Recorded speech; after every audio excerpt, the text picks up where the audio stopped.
আউযু বিল্লাহি মিনাশ শাইতানির রাজিম বিসমিল্লাহির রহমানির রহিম রব্বি আউযু বিকা মিন হামাযাতিশ শায়াতিন ওয়া আউযু বিকা রব্বি আইয়াহদুরুন। আলহামদুলিল্লাহি রব্বিল আলামিন। কৃতজ্ঞতা এই বিশ্বজগতের সৃষ্টিকর্তা প্রতিপালকের প্রতি, যিনি আমাদেরকে আরও একবার এই সন্ধ্যাকালীন সময়ে মুখোমুখি হওয়ার সুযোগ করে দিয়েছেন, সামনাসামনি করেছেন তার কিতাবের কথাগুলোর। তিনি আমাদেরকে তার কথাগুলো থেকে পড়তে দিচ্ছেন, শুনতে দিচ্ছেন, বুঝতে দিচ্ছেন, চিন্তা ভাবনা করতে দিচ্ছেন, পরস্পর বলাবলি করতে দিচ্ছেন। এটা একান্ত তার এক বিশেষ করুণা আমাদের প্রতি যে তিনি এটি আমাদেরকে করতে দিচ্ছেন, নতুবা আমাদের ব্যক্তিগতভাবে এমন কোনো সক্ষমতা, এমন কোনো যোগ্যতা ছিল না যে আমরা তার কিতাব খুলে পড়তে বসব। তো আমরা আমাদের এই সান্ধ্যকালীন পড়ায় আমরা একটি শব্দকে ঘিরে ধারাবাহিকভাবে খুঁজে খুঁজে দেখছিলাম, এবং সেই শব্দটি হচ্ছে ঈমান। তো এই বিশ্বাস শব্দটিকে খুঁজতে খুঁজতে আমরা গত সন্ধ্যায় যে পড়া পড়েছিলাম সূরা আল আনআম, কোরআন মজিদের 6 নম্বর সূরা, এর 99 নম্বর আয়াত পর্যন্ত আমরা পড়েছিলাম। আমাদের আজকের এই অনুসন্ধানী পাঠ শুরু হবে সূরা আল আনআমের আয়াত 106 থেকে। তাহলে আমাদের এই পড়ায় আমরা প্রতিনিয়ত সৃষ্টিকর্তা প্রতিপালক, যিনি এই বিশ্বজগতের, তার কাছে আমরা আশ্রয় প্রার্থনা করছি, তার কাছে আমরা করুণা ভিক্ষা চাইছি, তার কাছে আমরা অনুমতি চাইছি যেন তিনি আমাদেরকে তার কথাগুলো বুঝিয়ে দেন। তাহলে চলুন শুরু করা যাক সূরা আল আনআম, কোরআন মজিদের 6 নম্বর সূরার 106 নম্বর আয়াত থেকে ঈমান শব্দটিকে খুঁজতে প্রেক্ষিত অনুযায়ী পড়া। ইত্তাবে মা উহিয়া ইলাইকা মিন রব্বিকা।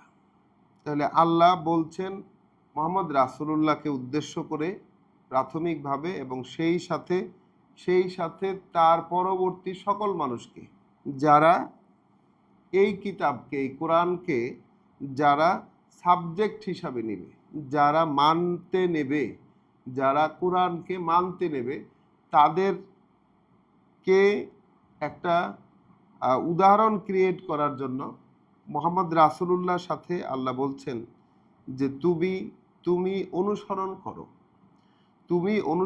করো, ইত্তাবে, তুমি অনুসরণ করো মা উহিয়া ইলাইকা মিন রব্বিকা, যা কিছুই ওহী করা হয় তোমার প্রতি। তুমি অনুসরণ করো যা কিছু ওহী করা হয় তোমার প্রতি তোমার প্রভুর পক্ষ থেকে। তাহলে প্রভুর পক্ষ থেকে, আমি আবার বলছি, সূরা আল আনআমের আয়াত 106 পড়ছিলাম আমরা। প্রভুর পক্ষ থেকে তোমার প্রতি যা কিছু ওহী করা হয় তুমি সেটার অনুসরণ করো। এটি হচ্ছে মুহাম্মদ রাসূলুল্লাহর প্রতি আল্লাহর আদেশ। এবং যারা এই মুহাম্মদ রাসূলুল্লাহর মুখ নিঃসৃত, তার কথা থেকে তৈরি করা যে কিতাব, তার বলা কথা থেকে যে কথাগুলো আল্লাহ তাকে বলতে বলেছেন, ঠিক সেইগুলোই ওহী আকারে তার কাছে এসেছে। এখন আল্লাহ বলছেন তাকে যে তুমি অনুসরণ করো যা ওহী করা হয়েছে তোমার প্রতি তোমার প্রভুর পক্ষ থেকে। লা ইলাহা ইল্লা হুয়া, নাই কোনো মান্য তিনি ছাড়া।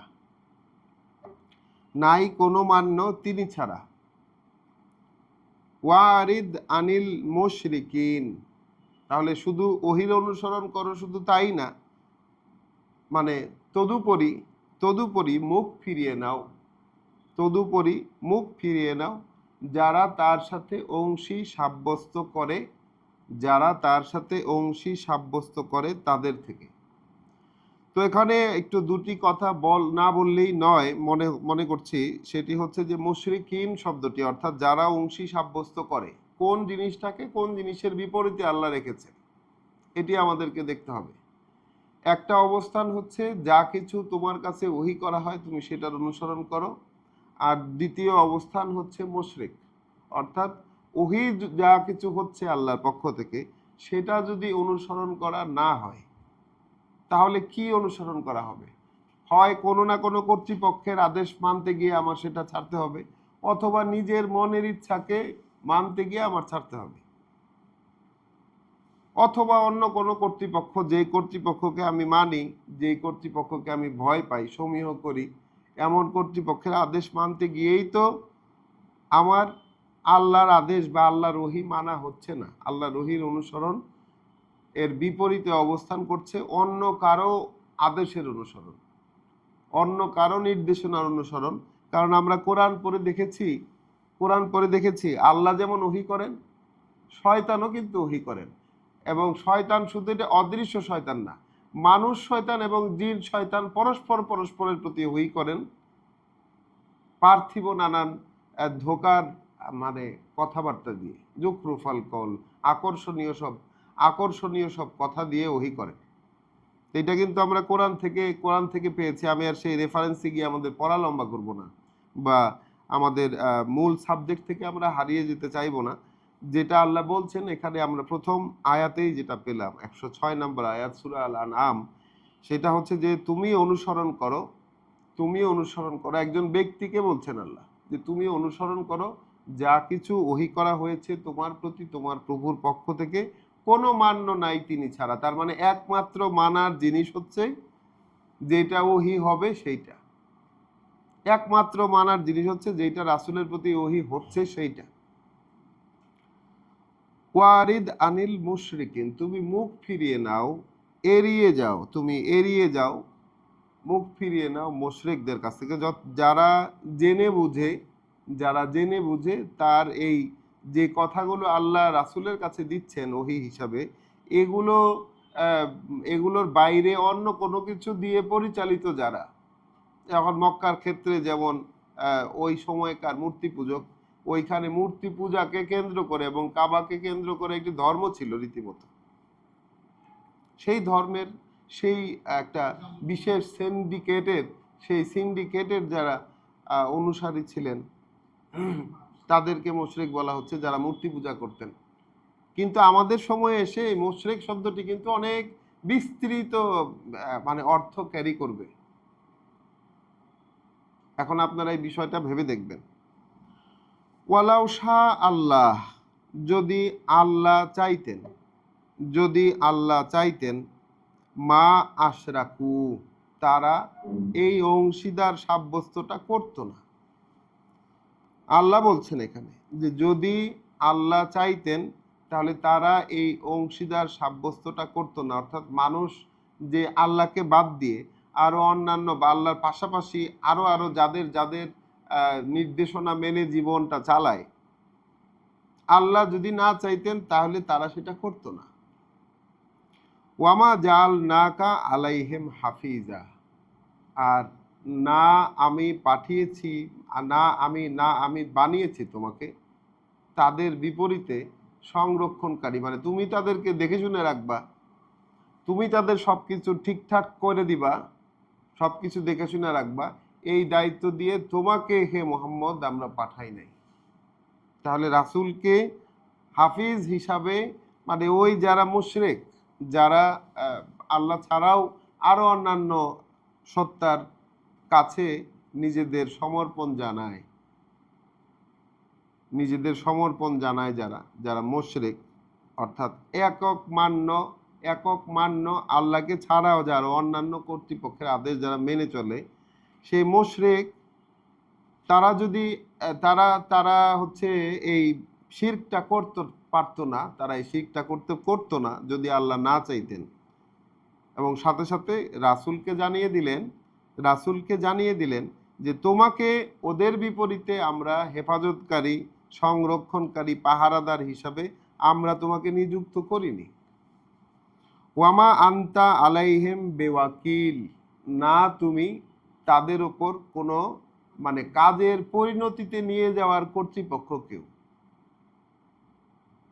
মানে ফাইনালি একটা কাজ থেকে যেই আউটকাম, যে প্রোডাক্টটা বের হয়, ওইটা করার মানে যে চেঞ্জ করে ফেলবে রাসূল সব কিছু ব্যক্তিগত থেকে, ওয়াকিল দায়িত্বশীল তাদের উপর, এরকম কোনো দায়িত্ব দিয়ে রাসূলকে আল্লাহ পাঠাননি। আল্লাহ এখানে বলছেন, আয়াত আয়াত 107 সূরা আল আনআম। তাহলে রাসূলকেও তো আমাদেরকে চিনে নিতে হচ্ছে কোরআন থেকে। আমাদের বিশ্বাসের যে পাঠ আমরা পড়ছি, আমরা শুধু ঈমান শব্দটাকে খুঁজছি, কিন্তু ঈমান শব্দটাকে খুঁজতে খুঁজতে যে ভ্যারাইটিস তথ্য আমরা পাচ্ছি, এখানে যে রাসূলের চরিত্র সম্পর্কে, রাসূলকে কি করতে হবে তার যে নির্দেশনা এখানে আল্লাহ দিয়েছেন, যে তোমার প্রতি যা ওহী করা হচ্ছে তুমি শুধু সেটাকে অনুসরণ করবে, অন্য আল্লাহ ছাড়া মান্য আর কোনো কিছু নাই। ওই যারা অন্যরকম করে তাদের থেকে তুমি মুখ ফিরিয়ে নিয়ে চলো, তাদের প্রতি তোমার কোনো ফোকাস দিলে চলবে না, তাদের থেকে তুমি মুখ ফিরিয়ে নাও। আল্লাহ যদি চাইতেন তাহলে ওরা এই শিরক, এই যে অংশী সাব্যস্ত, এটা করতো না, আর তোমাকে ওদের উপর সংরক্ষণশীল হিসাবে পাঠাই নাই, সব কিছু দেখে শুনে রাখতে তোমাকে পাঠাই নাই, না তুমি তাদের বিপরীতে এককভাবে দায়িত্বশীল।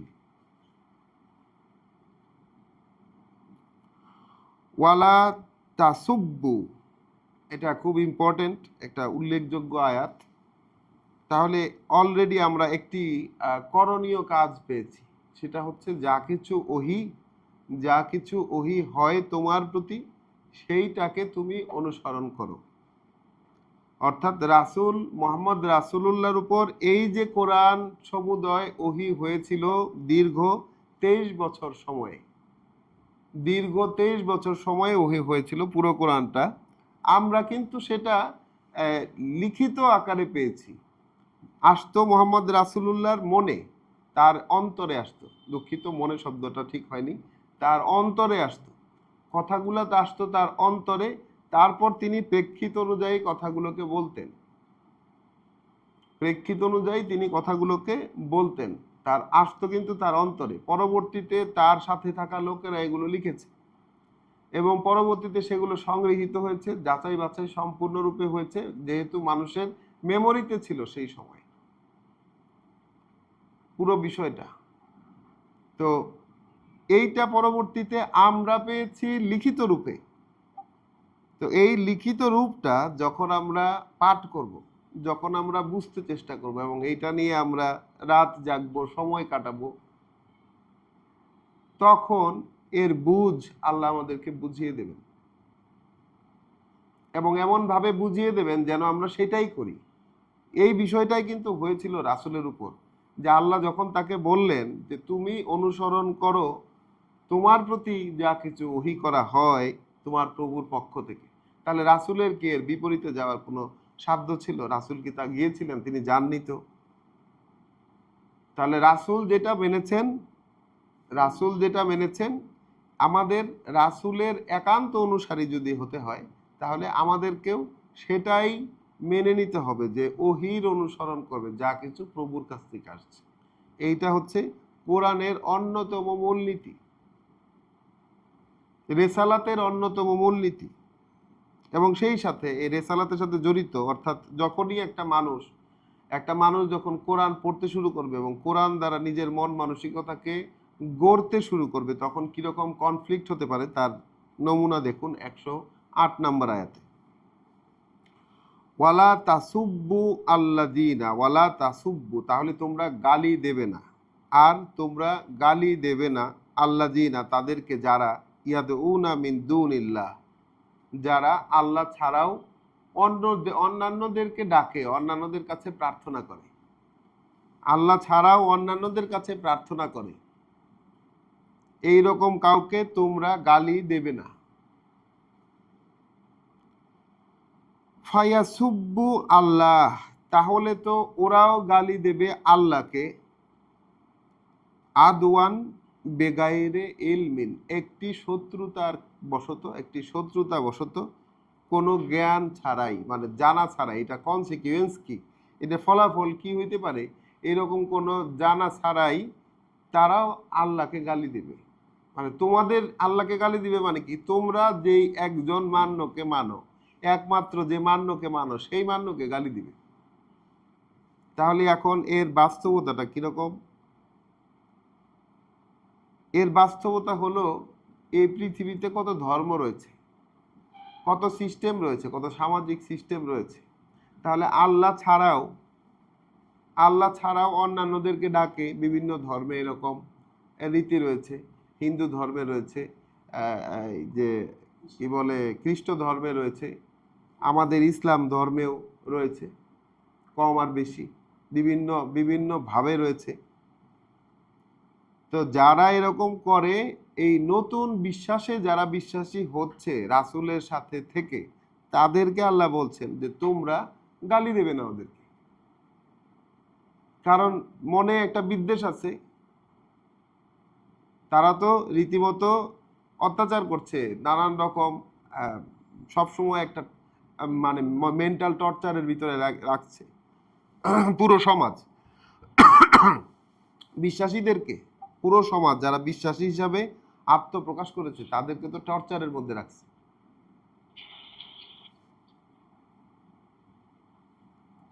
তো তাদেরকে গালি দেবে না যারা আল্লাহ ছাড়াও অন্য কাউকে ডাকে, তাহলে তারাও গালি দেবে আল্লাহকে শত্রুতা বশত এবং জানা ছাড়াই, কোনো অবগতি, এটার ফলাফল কি হতে পারে এটা না জেনে।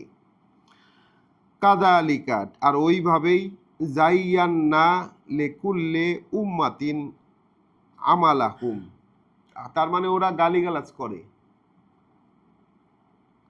ওভাবে, আল্লাহ বলছেন ওভাবেই, আর ওভাবেই আকর্ষণীয় করে দিয়েছি প্রত্যেকটা উম্মতের কাছে, মানে প্রত্যেক জনগোষ্ঠী, প্রত্যেকটা জাতির কাছে আমরা আকর্ষণীয় করে দিয়েছি তাদের কাজ।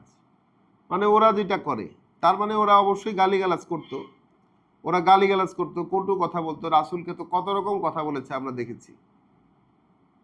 হ্যাঁ, মিথ্যাবাদী বলেছে, পাগল বলেছে, উদ্ভ্রান্ত বলেছে, জাদুকর বলেছে, হ্যাঁ, তারপর কি বলছে, ভণ্ড বলেছে, প্রতারক বলেছে, আরো কত কিছু। তো বললে আল্লাহ বলছেন যে এইভাবে, মানে ওরা যে গালি দেবে, তোমরা গালি দিলে ওরা গালি দিবে, তোমরা গালি দিও না, তোমরা গালি দিও না, তোমরা গালি দিলে ওরাও তোমাদের আল্লাহকে গালি দেবে। অর্থাৎ তোমরা যে একক মান্য, একমাত্র মান্যকে যে মানো, তাদেরকে গালি দিবে। তাহলে আমরা এখন দেখি যে কোরআন পড়লে পড়লে আমরা এখান থেকে কি নিব। আসলে কেউই কাউকে গালি দিতে পারে না। এই ধর্ম রিলেটেড বা মান্যতার রিলেটেড গালি দেবার কোনো সিস্টেম নাই, আল্লাহ নিষেধ করে দিলেন, কিন্তু কাউকেই গালি দেওয়ার সিস্টেম নাই। অথচ আমরা তো দেখি বাস্তবে যে গালিগালাজ করার বিষয়টা, আমরা দেখি বাস্তবে গালিগালাজ করার বিষয়টা। ইসলাম ধর্মের মধ্যে এক ফেরকা আরেক ফেরকাকে গালিগালাজ করে, একই তাবলিগ জামাতের মধ্যে এক গ্রুপ আরেক গ্রুপকে দেখতে পারে না।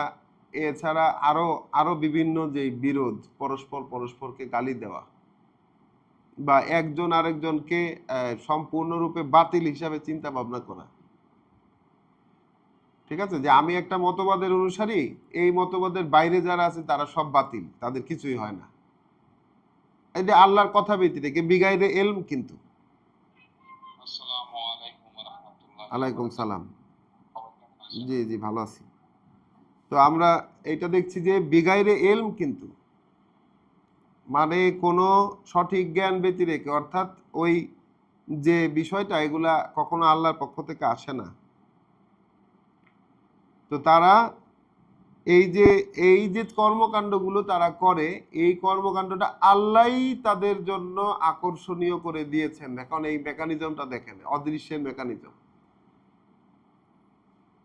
সুম্মা ইলা রব্বিহিম মারজিউহুম, শেষ পর্যন্ত তোমাদের প্রভুর কাছেই তাদেরকে কিন্তু ফিরে যেতে হবে। তাদের প্রভুর কাছেই, শেষ পর্যন্ত তাদের প্রভুর কাছেই তাদেরকে ফিরে যেতে হবে। ফায়ু নাব্বে উহুম, তখন তিনি বলে দেবেন তাদেরকে, তখন তিনি বলে দেবেন তাদেরকে, বিমা কানু ইয়া মালুন, কি সব তারা কাজ করছিল, আমল কোনগুলা করছে সেগুলা তিনি তাদেরকে বলে দিবেন। এইখানে কিন্তু তাদের টনক কখনো নড়বে না। এখন তাহলে কোরআন যারা পড়ে তাদেরকে সতর্ক থাকতে হবে যেন আল্লাহকে ছাড়া ডাকে, অন্য কাউকে ডাকে এমন কোনো পার্টিকেই, কোনো অংশকেই যেন গালি না দেয়। এটা কিন্তু কোরআন পড়ুয়াদেরকে সতর্ক থাকতে হবে, কারণ এই বিষয়ে আল্লাহর নিষেধাজ্ঞা আছে। আল্লাহর একটা নিষেধ যে এটা করবা না।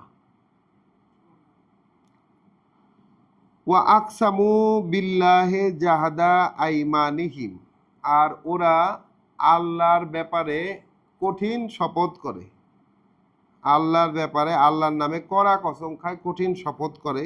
লা ইন জাআতহুম আয়াতুন, যদি আসতো তাদের কাছে, যদি আসতো তাদের কাছে কোনো একটা বিশেষ প্রমাণ, যদি আসতো তাদের কাছে কোনো একটা বিশেষ প্রমাণ বা প্রমাণ বিশেষ, যেটাই আমরা বলি না কেন, আয়াতুন একটা প্রমাণ যদি তাদের কাছে আসতো, লা ইউমিনুন্না বিহা, তাহলে সেই প্রমাণে তারা বিশ্বাস আনত, সেই প্রমাণে তারা বিশ্বাস আনত। তাহলে রাসূলুল্লাহর কাছে তারা কিন্তু এই যে আল্লাহ সম্পর্কিত যে কথাগুলো বলছেন রাসূল, যে ওহী হওয়ার কথা বলছেন, ওহী অনুসরণের কথা বলছেন, এবং এর আগে বলছেন যে রাসূলের এই কথাগুলোই, যে কোরআনের যে কথাগুলো, এগুলো অন্তর্দৃষ্টির আলো। 104 নম্বর আয়াতে, আমরা এটা পড়িনি, সেখানে বলা কদ জাআকুম বাসাইরু মিন রাব্বিকুম, তোমাদের প্রভুর পক্ষ থেকে দৃষ্টি সহায় এসেছে তোমাদের কাছে, এই ঘোষণা দিয়েছেন তিনি। তো আমরা আর পিছনে যাচ্ছি না। তাহলে আল্লাহ এইভাবেই দুঃখিত, 109 নম্বর আয়াত, ওয়া আকসামু বিল্লাহি জাহাদা আইমানিহিম, তারা কড়াভাবে কসম খায় আল্লাহর নামে। লা ইন জাআত হুম আয়াতুন, যদি আসে তাদের কাছে কোনো নিদর্শন, কোনো প্রমাণ চিহ্ন যদি আসে, লা ইউমিনুন্না বিহা, অবশ্যই তারা বিশ্বাস করবে সেটাতে। কুল, তুমি বলে দেবে। তাহলে রাসূলকে আয়াত দেখাইতে বলছে, এখন আল্লাহ রাসূলকে দিয়ে উত্তর দেওয়া দিচ্ছে। আমরা কিন্তু এই জিনিসগুলোই দেখছি যে আল্লাহ যখন ইব্রাহিমের ঘটনা পড়েছি আমরা গতকাল, সেখানে ইব্রাহিম আলাইহিস সালামকে জাতির বিপরীতে যেই কথাগুলো বলিয়েছেন, আল্লাহ বলছেন যে এইটা আল্লাহর যুক্তিতর্ক,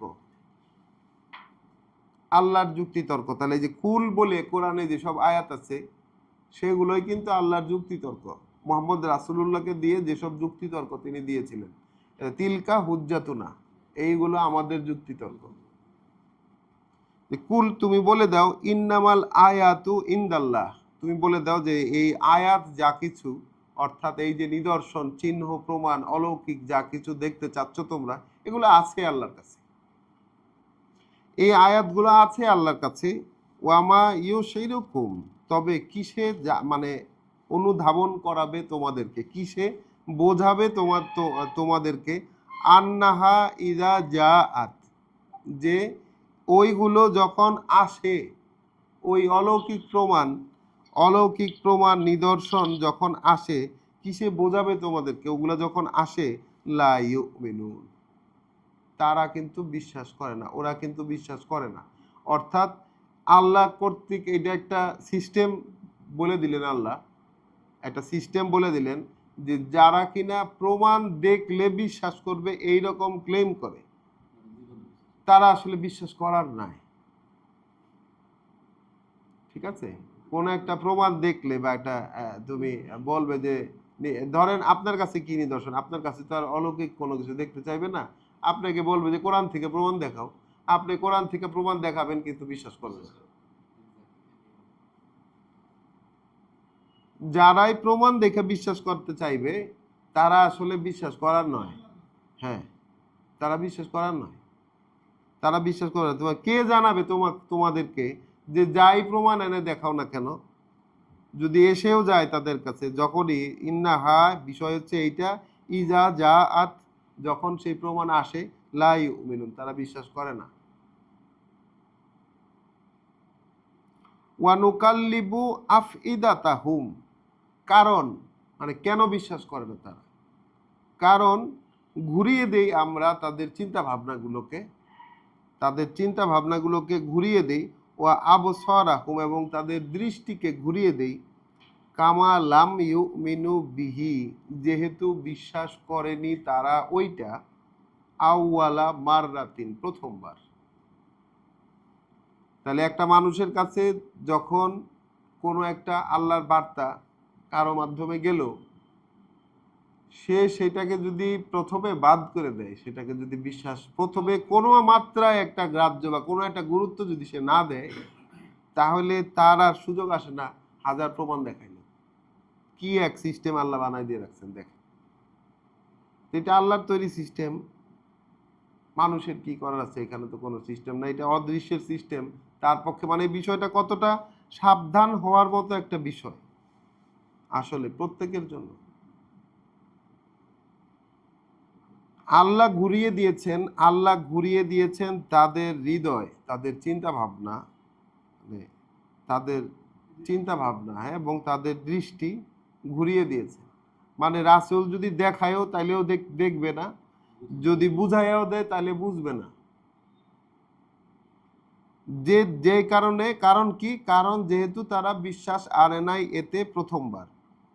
ওয়া নাযারুহুম ফি তুগয়ানিহিম, এবং ছেড়ে দেবেন তাদেরকে, রেখে দেবেন তাদেরকে, তাদেরকে মানে এখানে লিখছে যে আমরা রেখে দেই, ঠিকই আছে, নাযারুহুম, আমরা রেখে দেই তাদেরকে, ফি তুগয়ানিহিম, তাদের সীমা লঙ্ঘনের মধ্যে। তাদের যে সীমা লঙ্ঘনমূলক আচরণ, অর্থাৎ আল্লাহর সীমার মধ্যে না আসতে পারলে সবই তো সীমা লঙ্ঘন। কোনটা ভালো কোনটা খারাপ এইটা আমরা এখন আর কিভাবে বিবেচনা করব? আমরা যেটা সাধারণভাবে ভালো কাজ মনে করি, সাধারণভাবে মন্দ কাজ মনে করি, কিন্তু এই কোরআন যখন পড়তে বসলাম, কোরআন যখন পড়লাম, তখন দেখি যে এর আওতায় যে আসে সেইটা ঠিক আছে, এই আওতায় বাইরে আর যা কিছু আছে সেটা যত ভালোই হোক সেটার কোনো মূল্য নাই। তাই দেখছি না আমরা কোরআন পড়তে গিয়ে। তাহলে তাদের সেই দ্রোহী, আল্লাহর দ্রোহী আচরণের মধ্যে, তাদের সেই বিপরীত, সেই সীমা লঙ্ঘনের আচরণের মধ্যে তাদেরকে ঘুরপাক খাওয়ার জন্য ছাইড়া দেন না। তারা অন্ধের মতো সেইখানে ঘুরতে থাকে।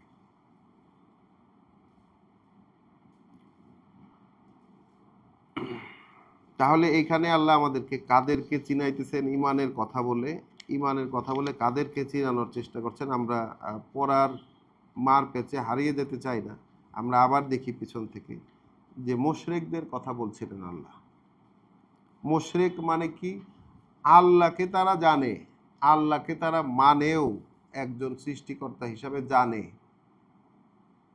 ফেরেশতাদেরকেও চেনে, কাবার সিস্টেম আছে তাদের, হজের সিস্টেম আছে তাদের পদ্ধতিতে, আল্লাহর সিস্টেমে নয়, তাদের পদ্ধতিতে হজের সিস্টেম আছে, এবং কাবার মধ্যে মূর্তি রেখে পূজা করে, অর্থাৎ বানানো একটা ধর্মও আছে, যে ধর্মের সাথে কিতাবের কোনো সম্পর্ক নাই বা আল্লাহর কোনো কথার কোনো সম্পর্ক নাই।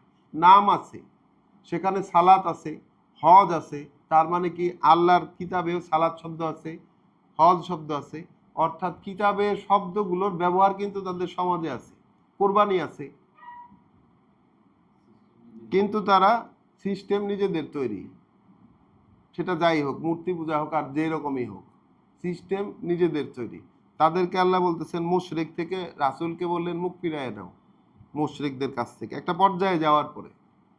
অবশ্যই সবাই তো মুশরিক, যেহেতু মুশরিকদের থেকে মুখ ফিরিয়ে নাও। আল্লাহ চাইলে তারা এই শিরক করতো না, এটা রাসূলকে জানিয়ে দিলেন। তার মানে ওরা যে ওইরকম করবে, ওইখানেও আল্লাহর ইচ্ছা অ্যাক্টিভেট আছে। কেন অ্যাক্টিভেট আছে? কারণ, কারণ কি বললেন আল্লাহ, যে তারা আসলে এই যে তাদের চরিত্রটা হলো, তারা কসম খাইয়া এরকম বলছে, কিন্তু যাই তুমি বুঝাও তাদেরকে, যে আয়াতই দেখাও, তারা বিশ্বাস করবে না। কেন কেন বিশ্বাস করবে না? তার কারণ হিসেবে বুঝিয়ে দিলেন যে তারা প্রথম চান্স যখন তাদের কাছে এসেছিল বিশ্বাস করার, তারা সেটা করে নাই, তারা সেটা করে নাই, এই কারণে পরে আর চান্স তারা পাচ্ছে না। আয়াত 111, ওয়ালাউ আন্নানা নাজ্জালনা ইলাইহিমুল মালাইকাতা, যদি এমন হতো যে আমরা তাদের প্রতি ক্রমে ক্রমে অবতীর্ণ করতাম, ক্রমে ক্রমে অবতীর্ণ করতাম তাদের প্রতি ফেরেশতাদেরকে, ওয়া কাল্লামাহুমুল মাউতা, এবং কথা বলতো তাদের সাথে মৃতরা, ওয়া হাসারনা আলাইহিম কুল্লা শাইইন কুবুলান, এবং যত মানে এবং একত্রিত করে দিতাম তাদের সামনে প্রত্যেকটা জিনিস প্রমাণ হিসাবে, প্রত্যেকটা জিনিস বিশেষ প্রমাণ যত আছে আল্লাহর কাছে, আল্লাহ বলছে সব যদি তাদের সামনে এনে উপস্থাপন করতাম, মা কানু লিউমিনু, তাহলে হইতো না তারা যে বিশ্বাস করত, ইল্লা আন ইয়াশা আল্লাহ, ব্যতিক্রম হতো ততটুকুই যতটুকু আল্লাহ চাইতেন। মানে সমস্ত প্রমাণও যদি তাদের কাছে আইনা উপস্থাপন করো, তার রাসূলকে প্রেক্ষিতটা বুঝাইতেছেন। কেন বুঝাইতেছেন? এই যে তাদের কাছ থেকে যে মুখ ফিরায় নিতে বলছেন, কেন মুখ ফিরায় রাখবে একটা মানুষ? তাহলে মুখ ফিরায় রাখাটা তো একটা কঠিন কাজ। ওরা যাই বলুক সেটা সহ্য করো, তাদের কাছ থেকে মুখ ফিরিয়ে রাখো, তাহলে মুখ ফিরিয়ে রাখাটা একটা কঠিন কাজ না? এখন মুখ ফিরিয়ে রাখতে বলেন কাদের থেকে? তাদের কর্মকাণ্ডের ব্যাখ্যা কিন্তু আল্লাহ দিতেছেন রাসূলকে ফিরিস্তি, যে আমরা যদি তাদের প্রতি ফেরেশতা নামায় দিতাম, তারা তো চিহ্ন দেখতে চাইতেছে, আয়াত দেখতে চাইতেছে। আল্লাহ বলছেন আমরা যদি তাদের প্রতি ফেরেশতা নামাইতাম এবং মৃতরা কথা বলতো, যেমন ঈসা ইবনে মরিয়ম মৃতদেরকে আল্লাহর অনুমতি অনুযায়ী জীবিত করে দেখিয়েছেন, ওই বিষয়টাই যেন টেনে আনলেন। মৃতরা যদি কথা বলতো এবং সমস্ত প্রমাণ চিহ্ন তাদের সামনে এনে উপস্থিত করতাম, ভাই, তবুও তারা বিশ্বাস করতো না। তবে হইতো ততটুকুই যতটুকু আল্লাহ চাইতেন। কিন্তু যেহেতু আকসারাহুম ইয়াজহালুন, তাদের অধিকাংশই হচ্ছে অজ্ঞ সম্পূর্ণ বিষয়টা সম্পর্কে অজ্ঞ, তারা জানেই না, তারা সম্পূর্ণ অজ্ঞ। আবার বলা চলে যে তারা প্রচলনে গা ভাসিয়ে অভ্যস্ত, তারা প্রচলনের সাথে থেকেই অভ্যস্ত।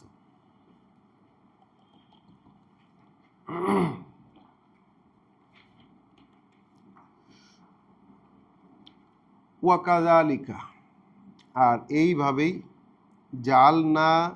ওইভাবেই জাল না আমরা ব্যবস্থা করেছি লেকুল্লে নাবিয়িন, প্রত্যেক আল্লাহর বার্তাবাহকের জন্য, আল্লাহর বার্তা বহন করা প্রত্যেক ব্যক্তির জন্যই, আল্লাহর বার্তাবাহক প্রত্যেক ব্যক্তির জন্যই বানিয়েছেন আল্লাহ কি? আদুওয়ান, শত্রু, শায়াতিনাল ইনসে ওয়াল জিন্নে, শয়তান যত মানুষ এবং জিন থেকে, ইউহি বাদুহুম ইলা বাদিন, ওহী করে তারা পরস্পরকে যুখরুফাল কওলে, আকর্ষণীয় যত কথাবার্তা, গুরুরান, ধোকার আয়োজন হিসাবে, একটা ধোকা হিসাবে নানান আকর্ষণীয় কথা বলে। তো এইখানে তো শয়তান বলতে অদৃশ্য শয়তানকেও আমরা বলতে পারছি না, কারণ এখানে মানুষ রয়েছে, শয়তান মানুষ। তাহলে শয়তান মানুষরা তো দেখতে এমন না যে তাদের শিং থাকে, নখ বড় বড়, এরকম তো না, বা দাঁত চোখা, এইরকম তো না, সাধারণ মানুষের মতোই দেখতে, কিন্তু আল্লাহ বলছেন শয়তান মানুষ। তাহলে শয়তান মানুষ এবং শয়তান জিন পরস্পরের প্রতি ওহী করে। কারণ আমরা আজকে ঈমান শব্দটিকে খুঁজলেও আমাদের এই পড়ার মধ্যে সাবজেক্ট হয়ে গেছে ওহী। কারণ আল্লাহ, আমরা শুনলাম কি, প্রথমেই শুরু করেছি কি, তুমি অনুসরণ করো তাই যা তোমার কাছে ওহী করা হয়। এখন ওহীর আর একটা রকম আল্লাহ দেখাইতেছে, যে শয়তান মানুষ এবং শয়তান জিন পরস্পরের প্রতি সেই আকর্ষণীয় যত কথাবার্তা সেগুলা দিয়ে ওহী করে ধোকার জন্য।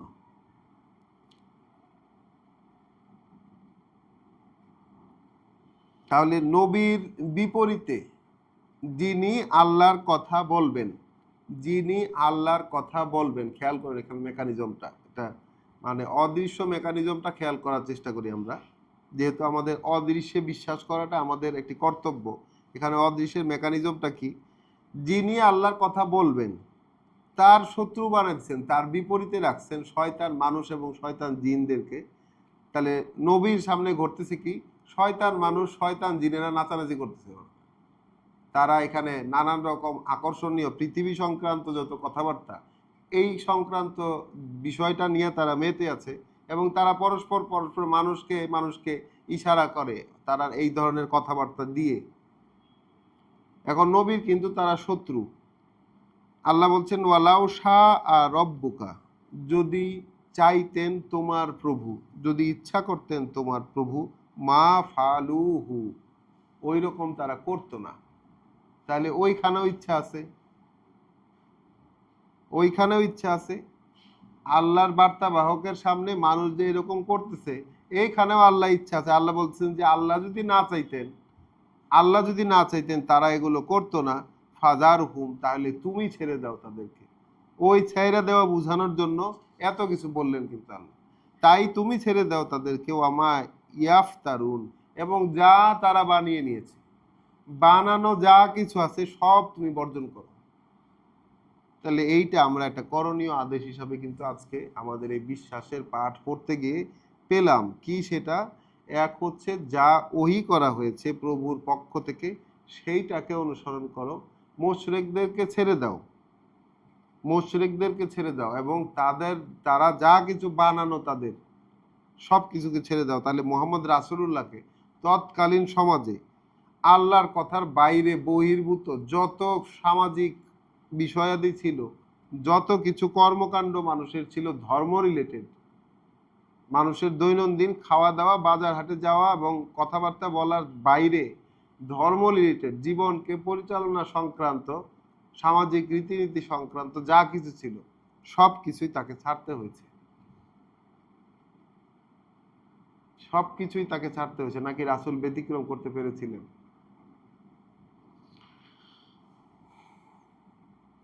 তো আমরা ইমান ইমান শব্দটি পেয়েছি 109 নম্বর আয়াতে, 110 নম্বর আয়াতে, 109 নম্বর আয়াতে, 110 নম্বর আয়াতে, 111 নম্বর আয়াতে। 11 নম্বর আয়াতে পেয়েছি যে তারা বিশ্বাস করবে না যতই তুমি তাদের সামনে দৃশ্যমান যত প্রমাণ, আইনার যত প্রমাণ আছে সব যদি উপস্থাপন করা হয় তাদের সামনে, তবুও তারা বিশ্বাস করবে না। একদম মানে আল্লাহ এখানে একদম রায় দিয়ে দিয়েছেন, বিশ্বাস করবে না। 11 পরে আমরা 13তেও পেয়েছি বিশ্বাস, না 13 পড়ি নাই, আচ্ছা হ্যাঁ 12 পর্যন্ত পড়েছি, 13 পড়ব। তাহলে ওয়ালে ওয়ালে তাসগা ইলাইহে, ওয়ালে তাসগা ইলাইহে আফইদাতুল্লাযিনা লা ইউমিনুনা বিল আখিরাহ। তাহলে এইটা আল্লাহ একটা ব্যবস্থাপনা। কি ব্যবস্থাপনা? ওই যে শয়তান মানুষ এবং শয়তান জিন, তারা যে পরস্পরের প্রতি আকর্ষণীয় কথাবার্তা দিয়ে পরস্পরের প্রতি ওহী করে, এইটা আল্লাহর একটা ব্যবস্থাপনা। আল্লাহ এটা করতে দেন তাদেরকে, ঠিক আছে? শয়তান জিন এবং শয়তান মানুষেরা, তাদেরকে এটা আল্লাহ করতে দেন। কেন করতে দেন? যেন ঝুঁকে পড়ে ওইটার দিকে, অর্থাৎ যে আকর্ষণীয় কথাবার্তা তারা চালাচালি করছে, যে আকর্ষণীয় কথাবার্তা তারা পরস্পর চালাচালি করছে, যে বিষয়ই হোক সেটা আল্লাহর কথার বাইরে, সেইটার দিকে ঝুঁকে পড়ে তাদের অন্তর, তাদের চিন্তা ভাবনা সেটার দিকে ঝুঁকে পড়ে। তাদের যে আফইদা, তাদের যে ইন্টারনাল থিঙ্কিং, সেই চিন্তা ভাবনাটা ওইটার দিকে ঝুঁকে পড়ে যারা বিশ্বাস করে না পরকালে। তাহলে মানুষের মধ্যে কারা বিশ্বাস করে আর কারা বিশ্বাস করে না, এইটাকে ছাকার জন্য আল্লাহ শয়তানকে নিযুক্ত করে রেখেছেন, মানুষ এবং জিন। তাহলে যাদের অন্তরে, যাদের মনের ভিতরে আখিরাত সংক্রান্ত, পরকাল সংক্রান্ত বিশ্বাসের কোনো ধরনের ছিটে ফোটাও থাকবে না, তারা কিন্তু এই স্ক্রিনিংয়ে আউট হয়ে যাবে। তারা এই পৃথিবী সংক্রান্ত বিষয়ে আল্লাহ তাদেরকে ইনভলভ করাই দিবেন, তাদের অন্তরটা ওইদিকে ঝুঁকে পড়বে, ফলে তারা ওই কাজগুলোই করবে, যে আকর্ষণীয় বিষয়াদি নিয়ে কথা হলো সেগুলোই করবে। এবং বিষয়গুলো তো আকর্ষণীয় বিষয়, হচ্ছে যে বিষয়গুলো কোনো মন্দ কিছু না, কিন্তু এগুলো সব আকর্ষণীয় বিষয়, মানুষের যা কিছু ভালো লাগে সেইগুলো তারা করবে। তা আল্লাহ তাদের মন্দ কর্মকে আকর্ষণীয় করেন নাই, তাদের কর্মকে আকর্ষণীয় করে দিছে। মন্দ না কিন্তু সেটা। তাহলে যারা পরকালে বিশ্বাস করে না যেন ঝুঁকে পড়ে তাদের অন্তর সেটার দিকে, ওয়ালে ইয়ার দাউ হু, এবং খুশি হয় তারা সেটাতেই তাদের সন্তুষ্টি আসে। ওয়ালে ইয়াকতারিফু মা হুম মুক্তারিফুন, এবং যা কিছু তারা নিজে নিজে করতে চায় তারা যেন সেটা করতে পারে। তাহলে আল্লাহর কি অমোঘ ব্যবস্থাপনা একটু দেখেন, যে মানে এটা যদি কেউ বুঝতে পারে সে তো শিউরে উঠবে।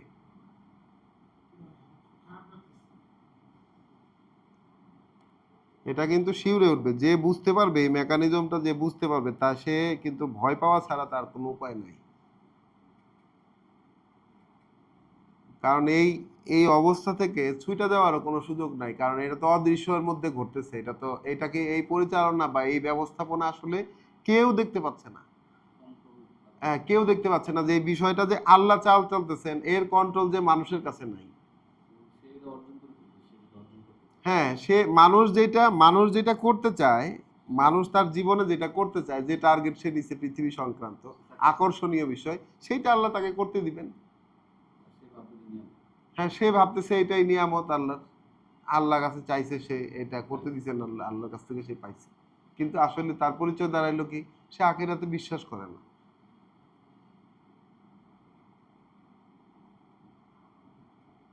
তাহলে আফাগাইর আল্লাহে আবগি হাকামান, এই যখন অবস্থা, রাসূল বলছেন এখন এই যদি অবস্থা হয়, তাহলে আল্লাহকে ছেড়ে আমি কোনো সিদ্ধান্ত দাতা কি খুঁজবো? তাহলে আল্লাহ সিদ্ধান্তের বিপরীতে গেলে ওই শয়তানের ওহিতে, শয়তান মানুষ এবং শয়তানের জিনের ওহিতে সাড়া দিলে যদি এই রকম একটা পরিস্থিতি ক্রিয়েট হওয়ার সম্ভাবনা হয়, তাহলে আল্লাহকে হুকুম দেওয়ার মানে কর্তৃপক্ষ ছাড়া অন্য কোনো হুকুমদাতাকে আমি খুঁজবো? অন্য কোনো সিদ্ধান্তদাতা, অন্য কোনো বিচারককে আমি এখন খুঁজবো আল্লাহ ছাড়া? ওয়া হুয়া আল্লাজি আনজালা ইলাইকুমুল কিতাব, কেননা সেই তিনিই তো অবতরণ করেছেন তোমাদের প্রতি এই কিতাব। এই কিতাব অবতরণ করেছেন তোমাদের প্রতি, নাজিল করেছেন তোমাদের প্রতি। তাহলে রাসূল বলছেন তার সামনে থাকা লোকদের যারা বিশ্বাস করছে, তিনি নাজিল করেছেন তোমাদের প্রতি।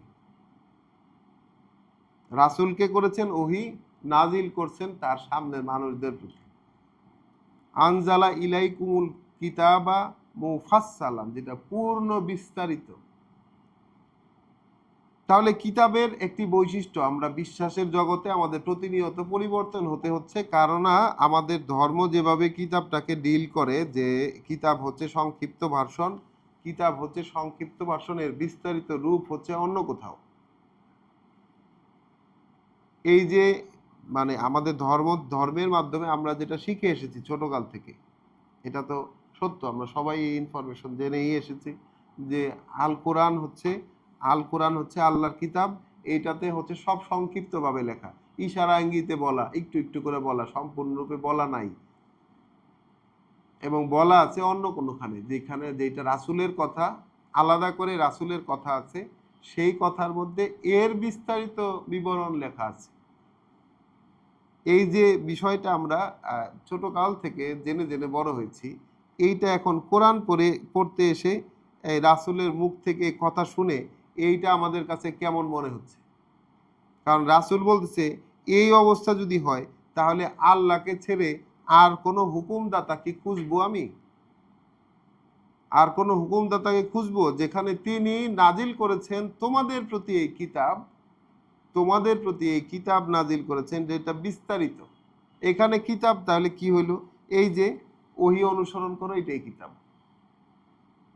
মুশরিকদের থেকে মুখ ফিরিয়ে নাও, এটাই কিতাব। যারা আল্লাহ ছাড়া অন্যান্যদেরকে ডাকে, তাদেরকে গালি দেবে না, এটাই কিতাব। ঠিক আছে, যারা গালি দেবে না, এটাই কিন্তু কিতাব।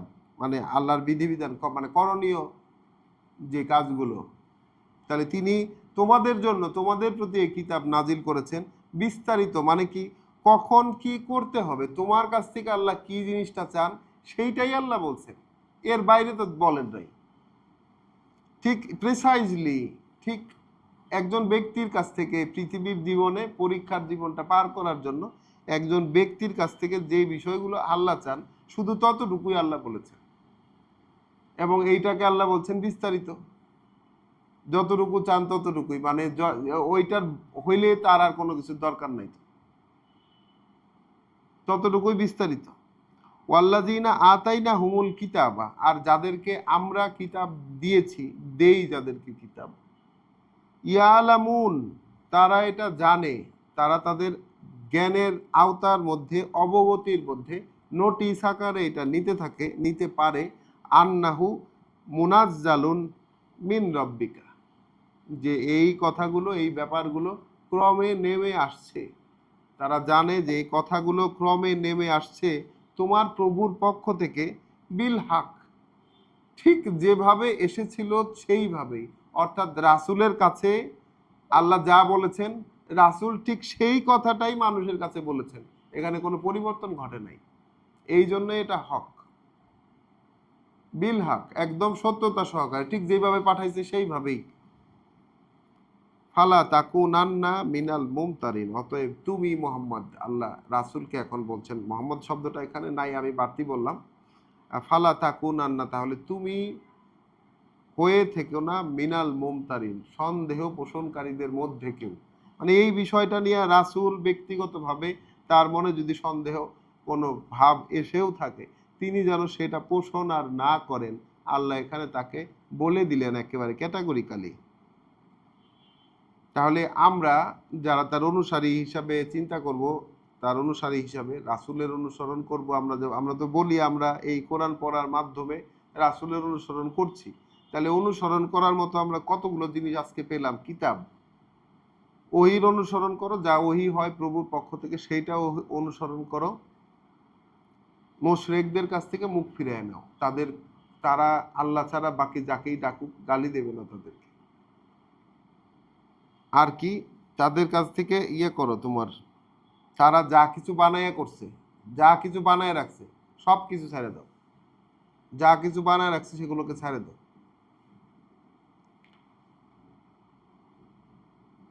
এবং আমরা পাইলাম কি, এই কিতাব হচ্ছে মুফাসসালান, একেবারে বিস্তারিতভাবে বিবৃত, পূর্ণরূপে বিস্তারিত। এবং যাদের কাছে আল্লাহ কিতাব দিয়েছেন, এখানে এইটা একটা সাইন, যাদেরকে আল্লাহ কিতাব দিয়েছেন তারা জানে যে এটা ক্রমে নেমে আসে তোমার প্রভুর পক্ষ থেকে, ঠিক যেভাবে এসেছে সেইভাবেই। ফালা তাকুনান্না মিনাল মুমতারিন, তাহলে তুমি হে বার্তাবাহক এখন সন্দেহ পোষণকারীদের মধ্যে অন্তর্ভুক্ত হয়ে আর থেকো না, কারণ তোমার কথা সত্য, এটা স্বীকার করার মতো লোক এসে গেছে। বুঝতে পারছেন বিষয়টা? কেন তুমি সন্দেহ পোষণকারীদের মধ্যে অন্তর্ভুক্ত হয়ে থাকো না? আমরা যদি আয়াতের পিছন দিকে যাই, কারণ যাদেরকে আল্লাহ কিতাব দিচ্ছেন, তার মানে একদল লোককে, কিছু লোককে আল্লাহ কিতাব অলরেডি দিয়ে দিচ্ছেন, তারা এটা শনাক্ত করতে পারে যে হ্যাঁ, রাসূলের মুখ থেকে যেগুলো বের হচ্ছে এগুলো আর কারো কথা না, এটা আল্লাহর কথা। তাদের কাছে এটা প্রকাশ হয়ে গেছে, তাদের এটা বুঝে এসে গেছে। তাই এখন রাসূলকে বলছে, তাইলে তুমি আর কেন সন্দেহদের মধ্যে থাকবা, সন্দেহবাদীদের মধ্যে কেন থাকবা, তুমি আর থাইকো না। ওয়াতাম্মাত কালিমাতু রব্বিকা, যেহেতু পূর্ণতায় পৌঁছানো কথাগুলো তোমার প্রভুর, যেহেতু পূর্ণতায় পৌঁছানো কথাগুলো তোমার প্রভুর, সিদকান ওয়া আদলান, সত্যতার দিক থেকে এবং ভারসাম্যের দিক থেকে। পূর্ণতায় পৌঁছানো তোমার প্রভুর কথাগুলো সত্যতার দিক থেকে এবং ভারসাম্যের দিক থেকে। মানে কেন, কেন তুমি সন্দেহ পোষণ করবা না? আল্লাহ কিন্তু প্রত্যেকটা কথা বইলা তার সাথে লম্বা করে কারণ দর্শাই বুঝাইয়া দিতেছেন, একদম মানে খুলে বুঝাই দিতেছে।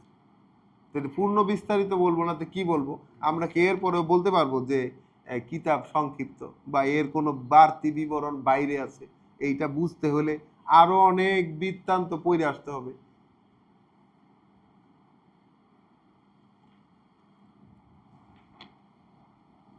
ফালা তাকুনান্না মিনাল মুমতারিন ওয়া তাম্মাত কালিমাতু রব্বিকা সিদকান ওয়া আদলান, যেহেতু পূর্ণতায় পৌঁছানো তোমার প্রভুর কথাগুলো সত্যতা এবং ভারসাম্যের দিক থেকে, লা মুবাদ্দিলা লি কালিমাতিহি, তদুপরি আরো আরো কথা আছে, সেটা হচ্ছে যায় না বদলানো তার কোনো কথাকে, তার কথাকে বদলানো যায় না। অর্থাৎ তিনি যেভাবে যেই নিয়ম তিনি সেট করে দিয়েছেন, এই যে অদৃশ্যের নিয়ম আমরা জানলাম যে অন্তরকে ঝুঁকায় দেন আল্লাহ, শয়তানেরা পরস্পর পরস্পরকে, মানুষ এবং জিনেরা পরস্পর পরস্পরকে আকর্ষণীয় কথাবার্তা চালাচালি করে, এবং ওইটাও এই যে ফর্মুলা তাদেরকে দিয়ে দিচ্ছেন যে তাদেরকে বুঝতে দিবেন না, শুনতে দিবেন না, তারা এরকম ভাবে বিরোধিতায় থাকবে সব সময়। যখনই কিতাব প্রকাশিত হবে তখন কারা বিরোধিতায় থাকে তাদেরকে আল্লাহ এই যে চিনতে দিচ্ছেন, বলছেন কি যে পাল্টানো যায় না তার কথা, কোনো বদল করা যায় না, পরিবর্তন করা যায় না তার কথায়। ওয়া হুয়া সামিউল আলিম, অথচ তিনি সব শুনতে থাকেন এবং জেনে নিতে থাকেন। ওয়া ইন তুতি আকসারা মান ফিল আরদে, এখন তুমি যদি মেনে নাও, এখন রাসূলকে বলছেন তুমি যদি মেনে নাও, তুমি যদি মেনে নাও অধিকাংশ তাদের, যারা এই পৃথিবীতে আছে, যারা এই পৃথিবীতে আছে, এই জমিনে যারা আছে, তাদের অধিকাংশকে তুমি যদি মেনে নাও, ইউদিল্লুকা আন সাবিলিল্লাহ, তাহলে ভ্রষ্ট করে দিবে তোমাকে আল্লাহর নির্দেশিত পথ থেকে। তাহলে এখানে রাসূলকে কি বললেন? অধিকাংশের কথা যদি মেনে নাও, মানে কি? রাসূলকে বহু মানুষ বহু রকম কথা বলে, বহু রকম চাহিদা তাদের, তাদের কাছ থেকে কেন মুখ ফিরিয়ে নিতে হবে? এখানে কিন্তু সেটারও একটা ছোঁয়া আছে। আল্লাহর ওহী ছাড়া আর কোনো কিছুকে যদি রাসূল মাইনা নিতেন, তাহলে কি করতো তারা? তারা পথভ্রষ্ট করে দিত। তাহলে আমাদের পথভ্রষ্টতার কারণ, আমাদের এই যে 1450 বছর, প্রায় 1500 বছর হতে চলল, রাসূল যে কথাগুলোকে রেখে গেছেন, সেই কথাগুলোকে আঁকড়ে না ধরে আমরা কি অধিকাংশ অনেকের মতামতকে মেনে, আল্লাহকে ছাড়া আরো অনেক মান্যের মতামতকে মেনে আমরা কি সঠিক পথে আছি, না আমরা কি পথভ্রষ্টতার মধ্যে আছি? রাসূলকে তো আল্লাহ নিয়ম দেখায় দিয়েছেন যে তুমি যদি অনেক মানুষের কথা মানো তাহলে তুমি পথভ্রষ্ট হয়ে যাবা। তাহলে আমরা কোন পথে আছি? আল্লাহর পথ থেকে ভ্রষ্ট হয়ে যাওয়ার হুমকি দিয়েছেন রাসূলকে। আমরা কোন পথে আছি? তাহলে আমরা কি আল্লাহর পথে আছি? ইন ইয়াত্তাবিউনা ইল্লা যন্না, ওরা কিন্তু অনুসরণ করে আর কিছুই না, ধারণার, মানে আর কিছুর অনুসরণই করে না, তারা করে শুধু ধারণা অনুমানের। ওয়া ইন হুম ইল্লা ইয়াখরুসুন, আর তারা ওই অনুমানের ভিত্তিতেই কাজকর্ম করে থাকে। ইন্না রব্বাকা, কার্যত তোমার যিনি প্রভু, হুয়া আলামু, তিনি সবচাইতে ভালো জানেন, মান ইয়াদিল্লু আন সাবিলিহি, কে ভ্রষ্ট হয়ে গেছে তার পথ থেকে। ওয়া হুয়া আলামু বিল মুহতাদিন, এবং তিনি ভালো জানেন যে কে সঠিক নির্দেশনায় চলছে। এখন এই কথাটা বলে কি আমরা এইটা বুঝে নেব যে আল্লাহ জানেন, মানে আল্লাহ জানেন, আমি জানি না, আমাকে জানানো হয় নাই যে কে সঠিক পথে চলছে আর কে হলো গিয়ে তার পথ থেকে ভ্রষ্ট হয়ে গেছে, এটা আমাকে জানানো হয় নাই, এটা আল্লাহ জানেন, এটা আমি বলতে পারবো না।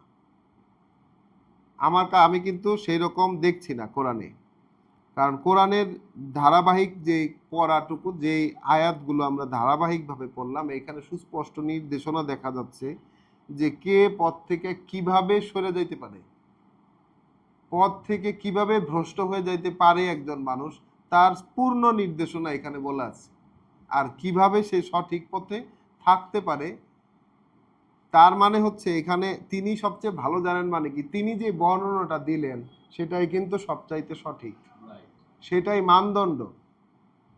তুমি নিজ থেকে নির্ণয় নিবা যে ও তো একটা পথভ্রষ্ট লোক, ও তো একটা বিভ্রান্ত লোক, ও একটা কাফের। তুমি যেভাবে নির্ণয় নিবা এরকম নিলে কিন্তু হবে না, তোমার প্রভু ভালো জানে।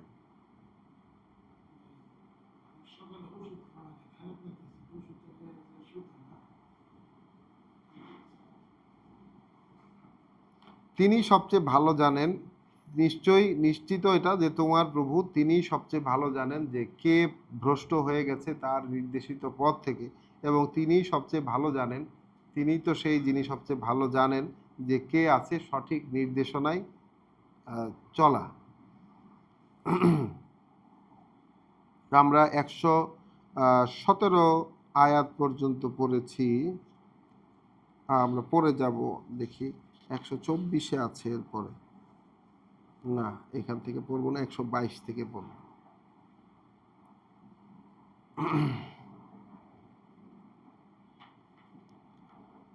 আমরা এবার একটু একটু লাভ দিয়ে সামনে এগিয়ে যাব। 122 আয়াত আমরা এতক্ষণ যেই অংশটি পড়লাম সেটি আমরা পড়েছি 106 নাম্বার আয়াত থেকে 106 নাম্বার আয়াত থেকে 117 নাম্বার আয়াত পর্যন্ত।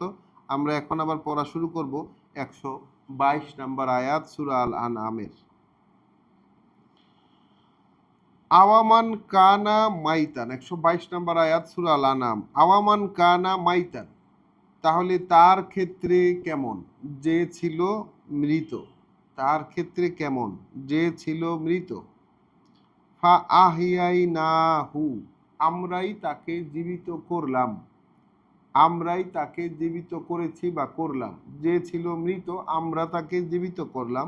ওয়াজালনা লাহু নূরান, এবং ব্যবস্থা করে দিলাম তার জন্য একটা আলো। ইয়ামশি বিহি ফিন নাস, চলাচল করে সে সেটা দিয়ে, চলাচল করে সে সেই আলো দিয়ে মানুষের মধ্যে। তাহলে একটা মানুষের কথা আল্লাহ বলছেন যে মৃত ছিল, তাহলে এই মৃতটা কেমন মৃত? এটা কি জীবন ছাড়া মৃত? জীবন ছাড়া মৃত?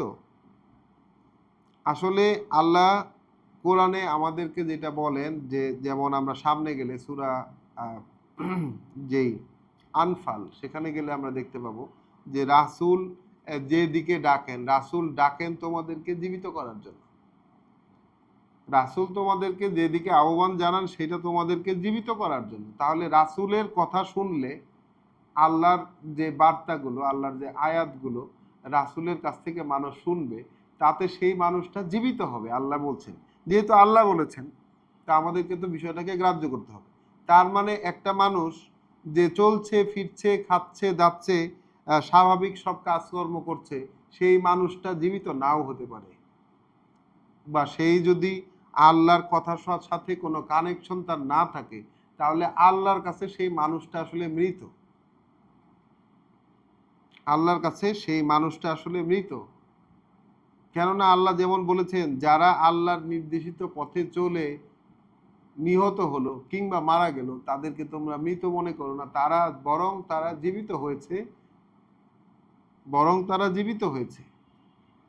তোমরা বুঝতে পারো না, তোমরা সেটা বুঝতে পারো না। তাহলে এইখানে আমরা পাচ্ছি কি 122 নম্বর আয়াত সূরা আল আনআমে, আওয়ামান কানা মাইতান, তাহলে তার ক্ষেত্রে কেমন যে ছিল মৃত। ফা আহিয়াইনাহু, তারপর আমরা তাকে জীবিত করেছি। ওয়াজালনা লাহু নূরান, এবং ব্যবস্থা করে দিয়েছি তার প্রতি একটা আলো, ব্যবস্থা করে দিয়েছি তার প্রতি একটা আলো। ইয়ামশি বিহি ফিন নাস, সেটা দিয়ে চলে সে মানুষের মধ্যে, সে আলো দিয়ে সে এখন মানুষের মধ্যে চলে। কামান মাসালুহু ফিজ জুলুমাত, তাহলে উদাহরণ মানে একই রকম হবে কি তার উদাহরণ যে আছে, একই রকম হবে কি তার উদাহরণ যে আছে অন্ধকারে। লাইসা বেখারিজিন মিনহা, কিছুতেই বের হতে চায় না সেই অন্ধকার থেকে। তাহলে দুইটা মানুষের পরস্পর মানে আল্লাহ উদাহরণ ক্রিয়েট করলেন এখানে। একজন মানুষ মৃত ছিল, তাহলে সে হয়তো চেতনাগতভাবে সে মৃত ছিল, যেহেতু আল্লাহর কথার সাথে কানেকশন না থাকলে যদি, তাহলে আল্লাহ বলছেন মৃত। তাহলে ওই দিকটা যদি আমরা এখানে ধরে নেই, তাহলে এখানে কিরকম হবে বিষয়টা, যে ছিল মৃত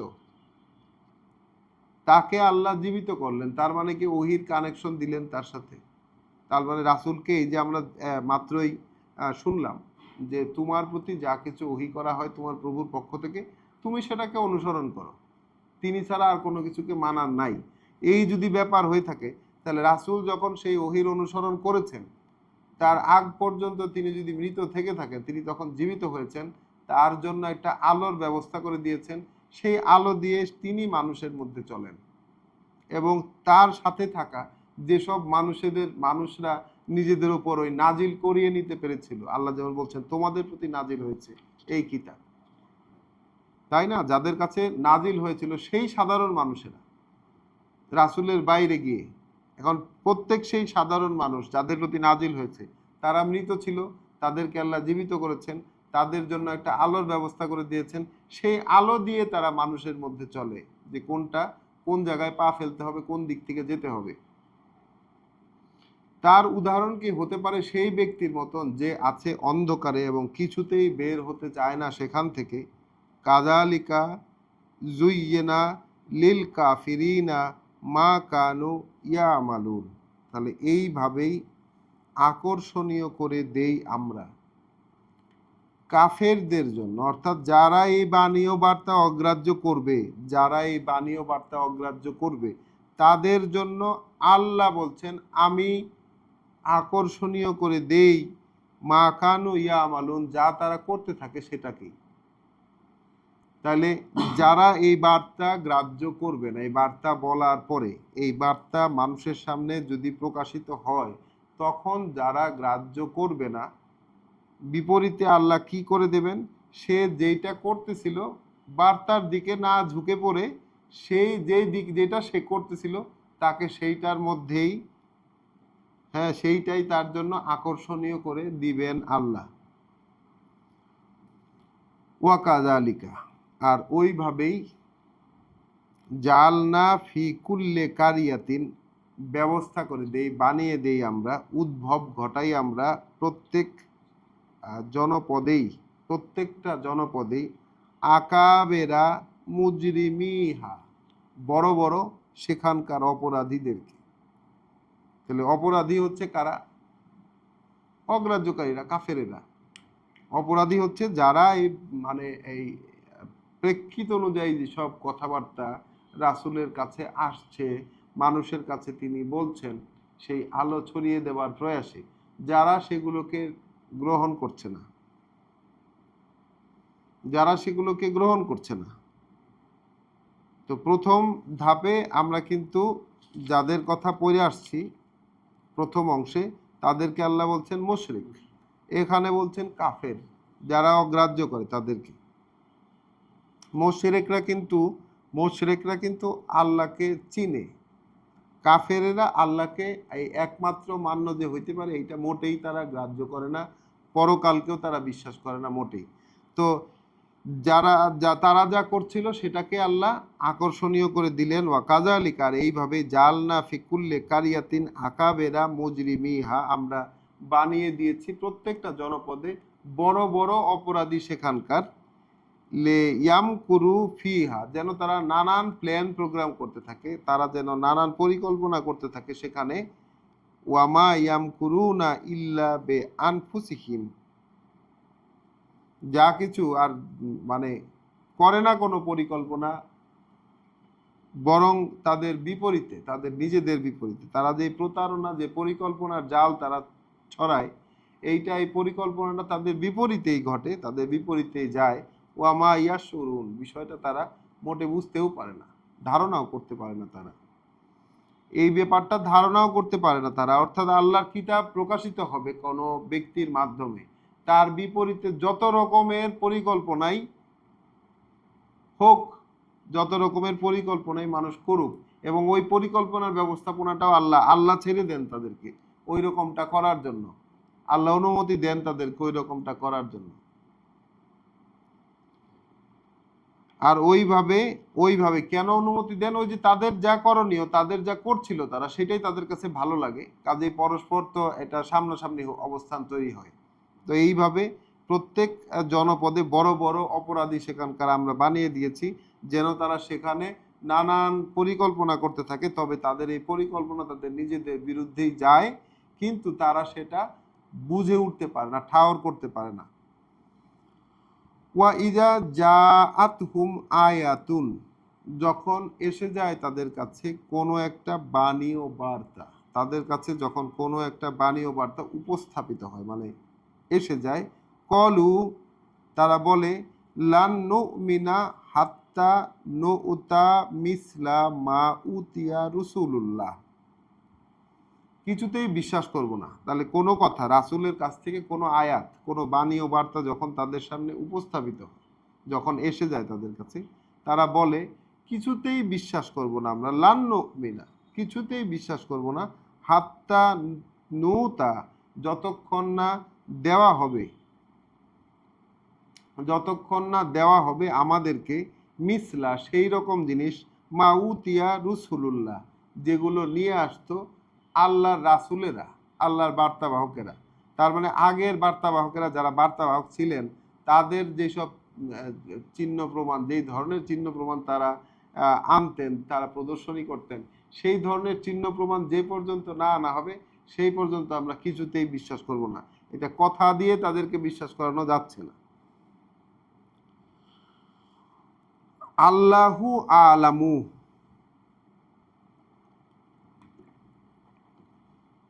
এদিকে আল্লাহ খুব ভালো করে জানেন, আল্লাহ ভালো জানেন, হাইসু ইয়াজ আলু রিসালাতাহু, কিভাবে কোথায় স্থাপন করবেন তিনি তার রেসালাত, কার উপরে বহন, রেসালাতের দায়িত্ব কার উপরে, কিভাবে তিনি রিসালাত পৌঁছাবেন, কিভাবে তিনি তার বার্তা মানুষের কাছে পৌঁছে দেবেন, এইটা তো আল্লাহ সবচেয়ে ভালো জানেন, কার মাধ্যমে কিভাবে তিনি পৌঁছাবেন। তাহলে খেয়াল করবেন, আল্লাহ কিন্তু কর্তৃত্বটা সম্পূর্ণরূপে তার কাছে রেখেছেন, কোনো ব্যক্তির উপর কোনো কর্তৃত্ব আল্লাহ দেন নাই, কোনো কর্তৃত্ব আল্লাহ দেন নাই। আল্লাহ বলছেন আল্লাহ ভালো জানেন, আল্লাহ ভালো জানেন তার রেসালাতকে কোথায় রাখবেন তিনি, কিভাবে রাখবেন তিনি। তাহলে তারা ওই পূর্ববর্তী রাসূলদের, আল্লাহর পূর্ববর্তী রাসূলদের যেসব চিহ্ন প্রমাণ, সেসব চিহ্ন প্রমাণ এর রকমের কোনো কিছু এনে না দেখাতে পারলে কিছুতেই বিশ্বাস করবে না, এই রকম কথা তারা বলে যখন তাদের কাছে কোনো একটা আয়াত উপস্থাপিত হয়। সাইউসিবু আল্লাযিনা আজরামু, তাহলে খুব শীঘ্রই ধরবে তাদেরকে, খুব শীঘ্রই আপতিত হবে তাদের উপর যারা এই অপরাধগুলো করছে, সাগারুন ইনদাল্লাহ, সেসব মানে তাদের প্রতারণায়, যে প্রতারণা তারা করছে, এইটার শাস্তি আল্লাহর কাছে, ওয়া আযাবুন শাদীদুন, এবং একটি শাস্তি অনেক কঠিন, বিমা কানু ইয়াম করুন, যেহেতু যা কিছুই পরিকল্পনা তারা করেছে, আল্লাহর কথার বিপরীতে যত রকম পরিকল্পনা তারা করছে, এই পরিকল্পনার বিনিময়ে খুব শীঘ্রই তাদেরকে লাঞ্ছনা, সাগারুন, আল্লাহর কাছ থেকে লাঞ্ছনা এবং একটা কঠিন শাস্তি তাদের উপর এসে পড়বে, যেহেতু তারা পরিকল্পনা এঁটেছে। আমরা পড়েছি 124 নাম্বার আয়াত, 125-এ রয়েছে ফামান ইউরিদ আল্লাহ, তাহলে তার ক্ষেত্রে যার ক্ষেত্রে চাইলেন আল্লাহ, তাহলে তার ক্ষেত্রে যার ক্ষেত্রে চাইলেন আল্লাহ, ইয়াহদিয়াহু, যে আন ইয়াহদিয়াহু, যে পরিচালিত করবেন তাকে। তাহলে তার ক্ষেত্রে অত্যন্ত এক সুসংবাদ, বিরাট এক সুসংবাদ এবং সতর্কবার্তা দুটোই আমাদের জন্য এই আয়াতটার মধ্যে। তাহলে ফামান ইউরিদ আল্লাহ, তাহলে তার ক্ষেত্রে যাকে চাইলেন আল্লাহ, আইয়াহদিয়াহু, যে পরিচালিত করবেন তাকে, যাকে চাইলেন আল্লাহ যে চালাবেন তাকে, ইয়াশরাহ সদরাহ, খুলে দেন তার বুক, খুলে দেন তার বুক, লিল ইসলাম, খুলে দেন তার বুক সমর্পণের জন্য, সম্পূর্ণ সবকিছু মেনে নেওয়ার জন্য। তাহলে এদিকে আমরা এক মেকানিজম দেখে আসলাম, এর আগের যে অংশটুকু আমরা পড়েছি সেইখানে আমরা মেকানিজম দেখে আসলাম কি, আল্লাহ তাদের দৃষ্টি ফিরিয়ে দেন, তাদের চিন্তা ভাবনাকে ফিরিয়ে দেন, তাদের সামনে ওই শয়তানের ওহি করতে দেন এবং তাদেরকে সেই দিকে ঝুঁকে পড়তে দেন। এইটা একটা ওহি, এইটা একটা নিয়ম আমরা দেখলাম, নিয়ম দেখলাম। আবার একদল মানুষকে দেখলাম যারা মোটেই অন্ধকার থেকে বেরোতে চায় না, যারা মোটেই অন্ধকার থেকে বেরোইতে চায় না, এক ধরনের মানুষ দেখলাম যারা আল্লাহর কাছ থেকে আলো পেয়েছে, মৃত ছিল জীবিত হয়েছে, আলো পেয়েছে। এখন আল্লাহ বললেন যে সেই ব্যক্তির ক্ষেত্রে যার ক্ষেত্রে আল্লাহ চান যে তাকে পরিচালনা করবেন আল্লাহ, তাহলে প্রশস্ত করে দেন, খুলে দেন তার বুক সমুদয় সমর্পণের জন্য, অর্থাৎ আল্লাহর কথা যা কিছু সেইটা নিয়ে সম্পূর্ণরূপে মেনে নেওয়ার জন্য। ওয়ামান ইউরিদ, আর যার ক্ষেত্রে চাইলেন তিনি, আন ইউদিল্লাহু, যে ভ্রষ্ট করে দিবেন তাকে, যার ক্ষেত্রে চাইলেন তিনি যে ভ্রষ্ট করে দিবেন তাকে, ইয়াজ আল সদরাহু দইয়েকান, বানিয়ে দেন তার বুকটা সংকীর্ণ সংকুচিত। হারাজান, এক মানে একটা সংকীর্ণতা, তার মধ্যে এক সংকীর্ণতায় সংকুচিত করে দেন। কা আন্নামা ইয়াসাদু ফিসামা, যে তার এমন মনে হয় যেন সে ওই আকাশ থেকে পড়ে যেতেছে, তাই না? কি লেখা এখানে? আকাশে উড়ে যাচ্ছে নাকি আকাশে? হ্যাঁ, সে হ্যাঁ সব কিছু তার কাছে মনে হয় সে আকাশের দিকে উড়ে যাচ্ছে, আকাশে উঠে যেতেছে। অর্থাৎ যে মানুষটার অন্তরটাকে আল্লাহ সংকুচিত করে দিলেন, তার কাছে তো আল্লাহর কথা আর গ্রাহ্য হবে না, তাই না? তার কাছে আল্লাহর কথা আর গ্রাহ্য হবে না, কিন্তু তার কর্মকাণ্ডগুলোকে যেহেতু আল্লাহ আকর্ষণীয় বানিয়ে দেন, সেইটা তার কাছে ভালো লাগে, এবং সেইটা করার মাধ্যমেই তো সে সেই পরম তৃপ্তি বা আকাশে উঠা যাওয়া, বা আকাশের মানে সেই যে যেই শিখরে শিখরে আরোহণ করা যেটাকে বলে, সেইটা আরোহণ করে বলে তার কাছে তার ওই কর্মকাণ্ডগুলো দিয়ে করেই মনে হয়। যেমন আমরা ধর্মের ধার্মিকেরা, সেটা যদি এই কোরআনের সাথে সম্পূর্ণ বিপরীতমুখী হয়, তবুও ধর্মটাই বরঞ্চ কোরআনের চেয়ে বেশি মান্যতার মধ্যে থাকে। তাহলে যার ক্ষেত্রে চাইলেন আল্লাহ যে খুলে দেবে, মানে মানে তাকে, যার ক্ষেত্রে চাইলেন আল্লাহ যে চালাবেন, তাকে পরিচালিত করবেন, তাকে খুলে দেন তার বুকটা সম্পূর্ণ সমর্পণের জন্য, সম্পূর্ণরূপে মেনে নেওয়ার জন্য। আর যার ক্ষেত্রে চাইলেন আল্লাহ যে ভ্রষ্ট করে দিবেন তাকে, তাহলে বানিয়ে দেন তার বুকটাকে এক সংকোচনে, মানে এক সংকোচনে সংকীর্ণতায় সংকোচন করে দিতে দেন তাকে। তাহলে এমন হয় তার ক্ষেত্রে যেন সে ওই আকাশে উড়ে যেতেছে। কাজালিকা, আর ওইভাবেই ইয়াজ আলু, আল্লাহ ব্যবস্থা করেন আল্লাহ, আর রিজিসা পাপ, আলা আল্লা জিনা লা ইউমিনুন, তাদের বিপরীতে, তাদের উপরে যারা বিশ্বাস করে না তার আহ্বানে, তার কথায় তার আহ্বানে যারা বিশ্বাস করে না। ওয়াহাজা সিরাতু রব্বিকা, আর এটাই পথ তোমার প্রভুর। তাহলে প্রভুর পথের মধ্যে কিন্তু নেগেটিভ অবস্থান, পথটাও প্রভুরই তৈরি করা, ঠিক আছে? এই যে ব্যবস্থাপনা, এই যে অদৃশ্যের ব্যবস্থাপনাগুলো আমরা দেখছি, এগুলো আমাদের কাছে নতুন, আমাদের চিন্তা ভাবনা করার মতো প্রচুর আইটেম রয়েছে এখানে, ভেবে দেখার মতো প্রচুর আইটেম রয়েছে, কারণ এই অদৃশ্যের পরিচালনার সাথে আমরা পরিচিত নই। আমাদের গভীরভাবে ভাবতে হবে এই পরিচালনা নিয়ে, কারণ এইটাই আল্লাহর পথ। হ্যাঁ হ্যাঁ হ্যাঁ, ওয়াহাজা মানে যেই হেদায়েতটা আল্লাহ দেন, যেই নির্দেশনা আল্লাহ দেন, আল্লাহ কাউকে পরিচালিত করতে কেন চান, আর কেনই বা কাউকে ভ্রষ্ট করে দিতে চান, আর ভ্রষ্ট যদি করে দিতে চান তখন তার ক্ষেত্রে কোন মেকানিজম ঘটে, আর যাকে পরিচালিত করতে চান তার ক্ষেত্রে কোন মেকানিজম ঘটে আল্লাহর, সেইটা আল্লাহ এখানে বলছেন, এবং বলছেন কি ওয়াহাজা সিরাতু রব্বিকা, আর এইটা তোমার প্রভুর পথ, মুস্তাকিমা, যেটা নিশ্চিত স্থির। তাহলে প্রভুর পথটা কেমন? মুস্তাকিম, নিশ্চিত, নিশ্চিত স্থির পথ। কদ ফাসসালনাল আয়াত, একেবারে নিশ্চিতভাবেই, কার্যত ফাংশনালি আমরা খুলে বললাম, বিস্তারিতভাবে বললাম আমাদের বাণী ও বার্তাকে, লে কৌমিন ইয়া জাক্কারুন, সেই সব মানুষের জন্য যারা এখান থেকে এটাকে স্মরণ করে, এটাকে বারবার পড়াশোনার মাধ্যমে স্মরণ করে নিবে, যে তার জন্য, তার জন্য একেবারে বিস্তারিতভাবে বিবৃত করে দিলাম। লাহুম দারুস সালাম, তো যারা এরকম ইয়াজ্জাক্কারুন, যারা এরকম এটা পড়ে পড়ে স্মরণে রাখবে, যারা পড়ে পড়ে স্মরণে রাখবে, তাদের জন্য রয়েছে সেই চির নিরাপত্তার অবস্থান, দারুস সালাম, তাদের জন্য দারুস সালাম। আমাদের ধর্মের থেকে আমরা জানি দারুস সালাম হলো বেহেশতের একটা বেহেশতের নাম, দারুস সালাম। তাহলে দারুস সালাম মানে কি? অবস্থান নিরাপত্তার, তাদের জন্য অবস্থান নিরাপত্তার, ইন দা রব্বিহিম, তাদের প্রভুর কাছে। কোথায় নিরাপত্তার অবস্থান? প্রভুর কাছে। ওয়াহুয়া লে ওয়াহুয়া ওয়ালিয়ুহুম, যেহেতু তিনি তাদের অভিভাবক, বিমা কানু ইয়ামালুন, যে কাজ তারা করে এসেছে তার বিনিময়ে, যে কাজ তারা করেছে, তাদের যে কর্মপদ্ধতি, তাদের যে কাজকর্ম, সেই কাজকর্মের বিনিময়ে আর কি, যেহেতু তারা ওই কাজগুলো করেছে, তিনি তাদের অভিভাবক হয়েছেন।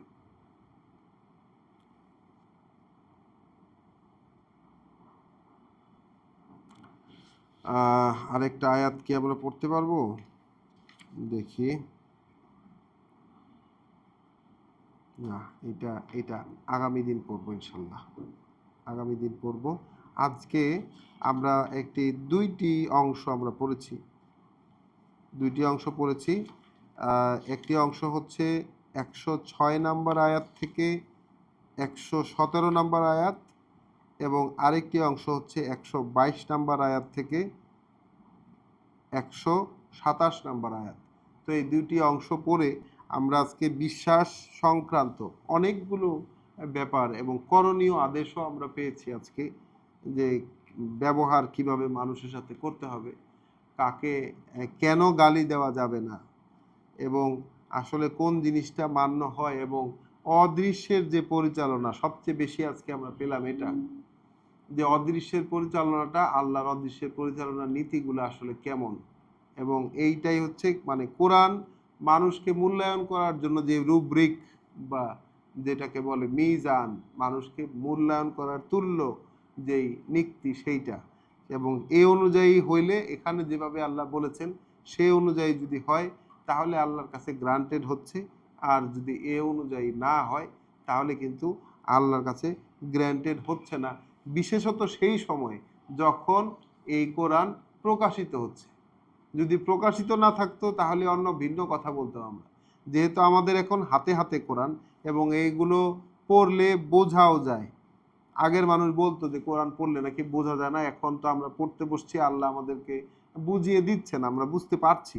এমন কোনো কিছু আমাদের কাছে বোঝার বাইরে খুব কমই জিনিস থাকছে।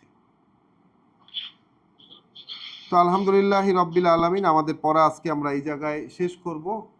প্রভুর কাছে প্রার্থনা করছি তিনি যেন আমাদেরকে আমাদের অন্তরগুলোকে বাঁকা না করে দেন। আমাদের যেহেতু এই অন্তরগুলোকে তিনি পরিচালিত করছেন, বরঞ্চ একান্ত তার পক্ষ থেকে তিনি যেন আমাদেরকে করুণা দেন, যেহেতু তিনি একমাত্র দাতা।